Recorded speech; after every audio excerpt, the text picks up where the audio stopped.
7 de xaneiro comezan oficialmente as rebaixas e como cada ano nesta primeira xornada o ambiente nas rúas da cidade foi este: bolsas, ofertas e colas no interior dos establecementos, porque calquera excusa é válida para achegarse ás tendas e facerse cos mellores descontos. Tengo pensado comprar ropa ahora que hay que aprovechar que está más barata y más económica. A mí me gusta más venir a las segundas, terceras rebajas y así. Y nada, compramos ropa interior y una blazer y tal. Pero la verdad es que hay bastante buena rebaja. Para mi hija, básicamente, o sea, todo y por para ella. Hai moita pantanos vaqueros, pois así de tela fina, non? De verano, non de inverno, desta época. Solo hago mis compras en las rebajas en España. Espero 6 meses para hacer mis compras grandes. E aínda que son moitos os que aproveitan estas rebaixas para mercar algún capricho, outros deciden guardar a carteira e achegarse ás tendas para cambiar únicamente os agasallos de Nadal.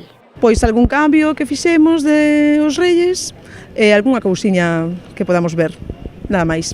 Eu das rebaixas nunca vou porque non me gustan as rebaixas, entonces vou a cambiar o que me regalaron nada máis. Sí, cambiar y bueno, como hay rebajas pues me llevo más cosas, pero no voy a comprar.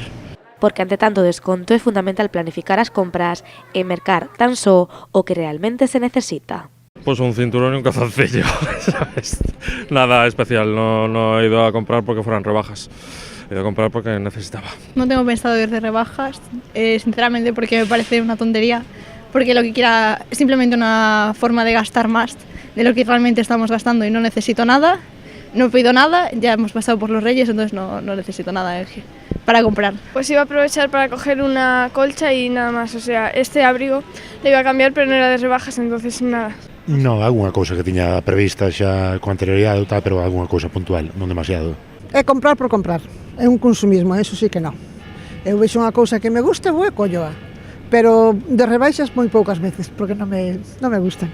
Home, normalmente vou a tiro fijo, máis ou menos o que me fai falta ou o que teño na cabeza. Despois, oye, se aparece algo que che guste, pois o colles. A pesares de que o comercio online presudica cada ano a estes establecementos, o certo é que seguen a ser moitos os que deciden achegarse ás tendas e deixarse sorprender polo que hai no seu interior.